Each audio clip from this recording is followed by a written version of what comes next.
बहुत कृपा है जो राधा नाम आपको रुचिकर लगने लगा।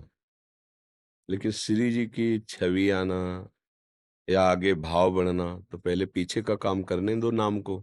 नाम क्या करता है, पूर्व जन्म के जितने हमारे पाप हैं बहुत जन्मों के, पहले उनको नष्ट करता है। फिर पाप जहाँ से प्रकट होते हैं, उस पाप प्रवृत्ति को नष्ट करता है, हृदय को निर्मल करता है। तब श्री जी की भावमयी झाँकियाँ आने लगती हैं। झाँकी आने लगी मतलब बहुत बड़ी स्थिति आ रही है। तो कम से कम आपको प्रिय लगने लगा, ये बहुत बड़ी बात हो गई। नाम प्रिय लगने लगे मतलब बहुत कृपा है। नाम प्रिय लगने लगे। अब नाम का लोभ हो जाए आपके अंदर कि अधिक से अधिक नाम जप करूँ। फिर नाम इतना स्वादिष्ट लगने लगे कि छूटने में आपको व्याकुलता हो। तद्विस्मरणेन परम व्याकुलतेति। ऐसा कैसे हो गया कि मैं 2 मिनट नाम के बिना व्यतीत कर दिए? व्याकुलता आ जाए। फिर धीरे-धीरे नाम अपना रंग प्रकट कर देगा। फिर तो गदगद सुर नैना सजल, दंपति रस रहे भीन, ईगत वृंदा विपिन में फिरे प्रेम तल्लीन। शरीर भले चाहे दिल्ली, कलकत्ता, देश विदेश में हो, मन तुम्हारा वृंदावन में रहेगा। क्योंकि प्यारी जी के नाम में प्रीति है ना, तो नाम धाम को प्रकाशित कर देगा और धाम में ही लाडली जी की झांकी मिलेगी। तो मन जो है, वो आनंद से झूमता हुआ वृंदावन की गलियों में दिखाई देगा। शरीर कहीं भी पड़ा रहे, सारा खेल मन का है। खूब नाम जप करो, आहार ठीक रखो, भोजन पवित्र हो। ये शराब, मांस, गंदे नशा, ये सब पराई माता बहन की तरफ गंदी दृष्टि, ये सब गंदी बातें करने वाले का भजन वो एक स्वांग मात्र होता है। स्वांग देखे जैसे नौटंकी नाटक में कोई साधु का नाटक नहीं करता है, तो उसको परम पद थोड़ी मिल जाता है। वो घंटा 2 घंटा के लिए जो नाटक करता है, ऐसे ही जो गंदा आचरण करता है, वो भक्ति करते दिखाई देता हो, तो उसकी भक्ति नाटक है, उससे कोई परम पद या उसको परमानंद की प्राप्ति नहीं होगी। आनंद तो तब आएगा जब सिद्धांत से चले, जो भगवान आदेश करते हैं, जो संत जन आदेश करते हैं, वैसे हम जब आचरण करते हुए भक्ति करें, तब रंग आएगी। तो सावधान होकर भजन करते रहिए, आगे की चिंता मत करो, आगे-आगे क्या आना है, वो खुद श्री जी देखेंगी। कोई भी तरह का भाव नहीं आता है, जैसे रास बिल्कुल। वगैरह का बोलते हैं ना, कोई रस नहीं। बिल्कुल, कोई चिंता की बात नहीं। बस नाम पकड़ लिया ना, इसी को पकड़े रहो, फिर भाव तो ऐसा आ जाएगा कि वो आगे खुद समझ में आएगा, हाँ, हम क्यों रो रहे हैं, हमें कुछ पता नहीं।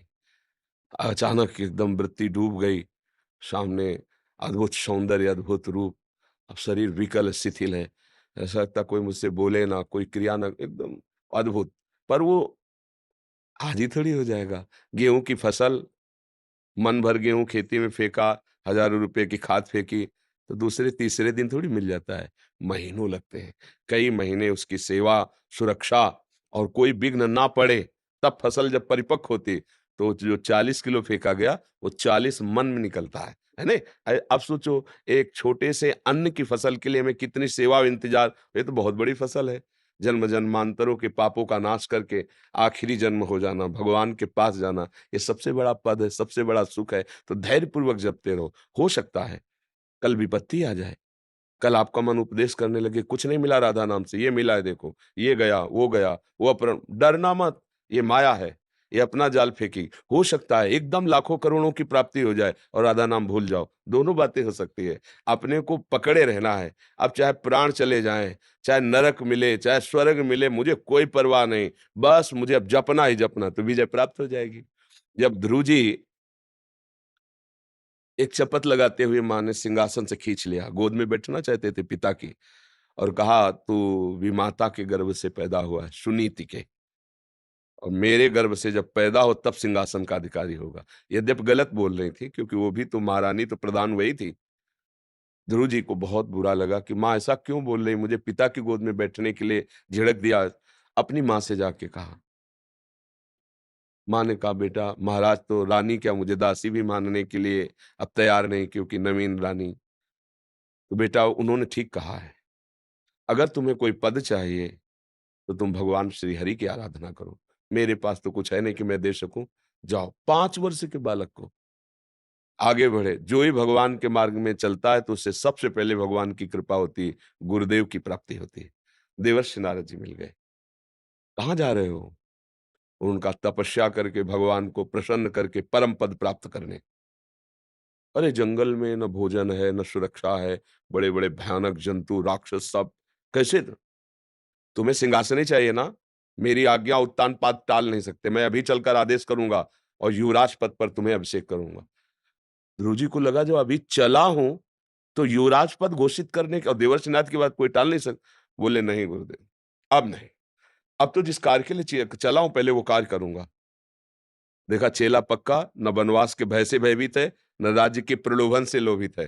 तो गुरु मंत्र दिया, द्वादशाक्षर मंत्र, और कहा जाओ निरंतर जब से तुम्हें भगवान की सिद्धि प्राप्त हो। यही मथुरा आए थे, मधुबन इसी को कहते हैं मथुरा को। और एकांत देश में यमुना स्नान करके निरंतर सूखे पत्ते खा लेना ऐसे। और उसने अब जब जप में लगे तो आवाज आई, बेटा ध्रुव रक्षा करो, देखो ये यक्ष लोग मुझे ले जा रहे हैं। तो उनका ऐसा कैसे हो सकता है, ये माया हो सकती है। मेरी माँ जिसने आदेश देकर मुझे भजन के लिए, वो मुझे भजन से विचलित क्यों करेगी? बस आंख नहीं खोला, बड़े विघ्न आए, आंख नहीं खोला। छोटा बच्चा है, मच्छर काट रहा है, अन्य जंगली जीव आसपास, बस वही मंत्र जपना। भगवान साक्षात पधारे और वो पद मिला जिसकी सप्त ऋषि रोज परिक्रमा करते हैं। किसी भी कार्य के लिए फिर दृढ़ तो होना ही पड़ेगा ना, चाहे जितना सुख आवे या दुख आवे, हम फिसले ना, राधा राधा राधा तो हम पहुंच जाएंगे जहां पहुंचना है।